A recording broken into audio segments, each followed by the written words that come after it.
Hey everybody, I'm going to show you how I am recycling clay. So this is not something that I did when I started my own pottery business at home. I used to be that person who would use up clay, have all of these shards left over and all these pieces, and then I just end up like dumping it outside somewhere and letting the world have it back. But honestly, with everything going up in price, including clay bodies and my clay in particular being a little harder to find, I've started to recycle. So, if I can set this up here, one of the things I recommend, the kids are next door saying hi. One of the things I recommend doing is getting yourself some kind of plaster wedging table. Let me turn this music down here. Hold on one moment. It's a great song.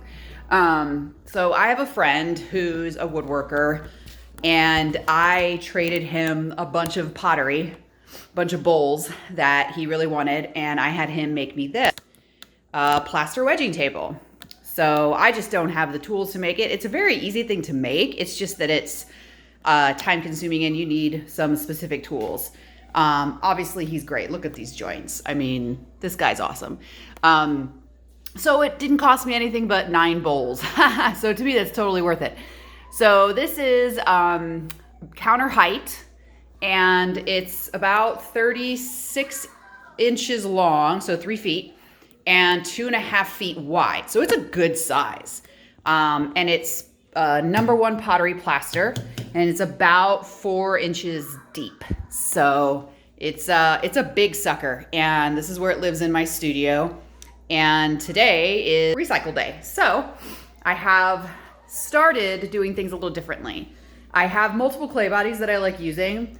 But what I've done is start putting all of my trimmings, extra clay, extra sludge and stuff like that into a large bucket such as this. So just a Home Depot, large 5-gallon bucket. I also have some smaller buckets that I use as well. And you can see I start by putting trimmings as I'm working in here. This is all just dry, bone dry stuff.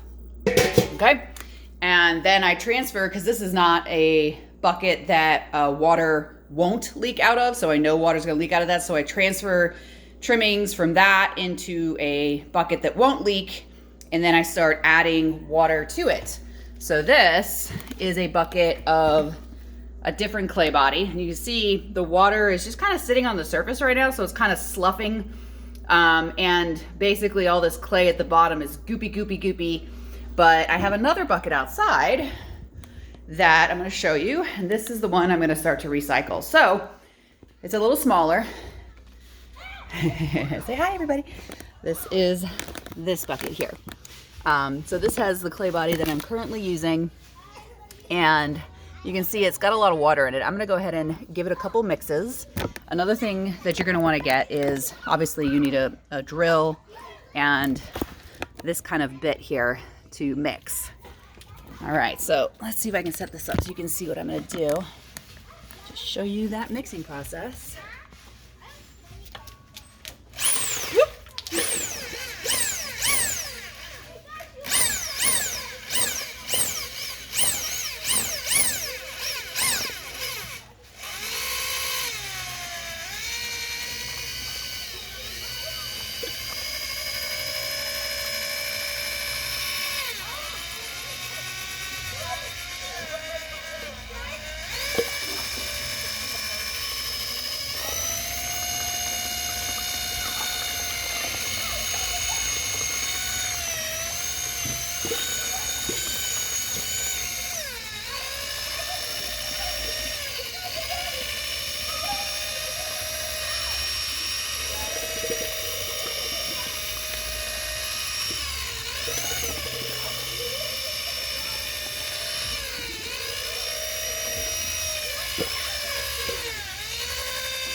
side. Oof. Okay. So, it's heavy. So hopefully, let's see. All right, so the consistency has changed quite a bit. You know, when I opened this up, it had that layer of water sitting on the surface, and I used my handy tool and I worked it for a good 5 minutes or so to really mix it up well. Now, not a lot of people do it that way. This is how I do it, because I find that taking the time to really pre-mix all of this slop is a good idea, because it is a little easier for me to wedge. There's less big chunks of clay. Everything gets a teeny bit more homogenized. So it's just an easier process for me. I think the plaster tends to suck the excess moisture out of a more even consistency. So that's why I do it this way. So now let me flip it around and show you my here. See if I can put this a little elevated.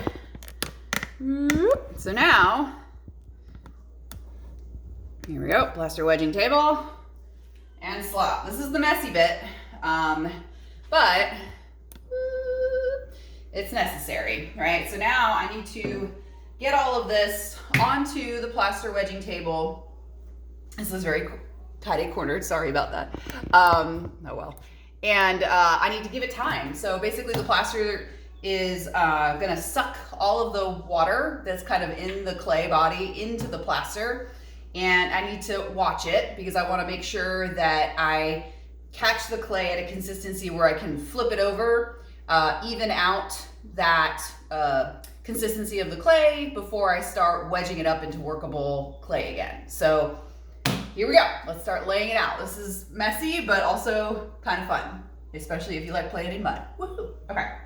Oh yeah, so, you know, I feel like some people pay a lot of money to have a mud bath. I wonder if I could do that. Just start charging people to come to my house and I can lay a clay on top of them. I'm sure it's a different kind of clay. But it's so creamy. So I'm really kind of spreading it out. Oh yeah. See, I don't feel any hard bits at all.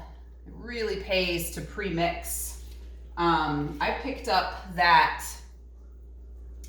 extension for the drill at my local clay supplier. I'm in Virginia, so I go to Clay Works in Alexandria, Virginia, which is about 35 minutes north of me because I'm in Stafford. And if they don't have what I need, then I go to the Clay Works in Richmond, Virginia, which is like more like an hour and a half away from me. And then there's also one in Baltimore too, if you're in Maryland. But they have literally everything I could need, which is great. So this was a 2.5 gallon bucket, so it's gonna hold quite a bit of clay. All right, here we go. Dig it out here. Oh, but I love it. It's so creamy right now. It's just this great, even consistency.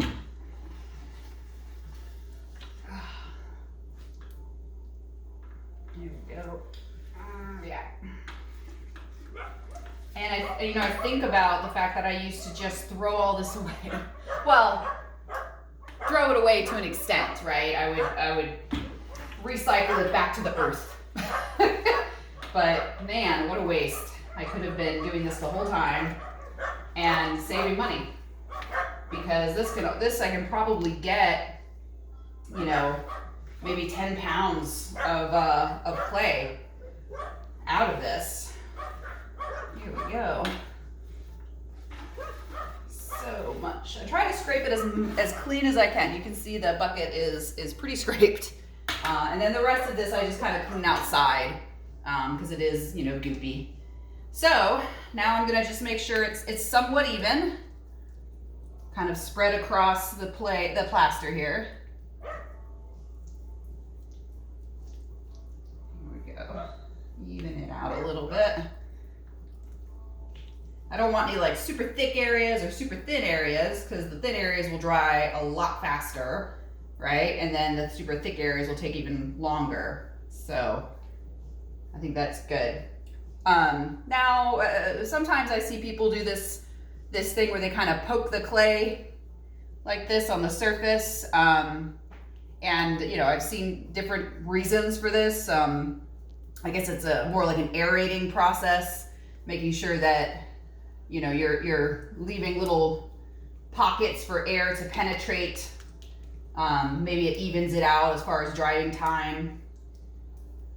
Who knows, right? Clay, it's such a mystery to me sometimes.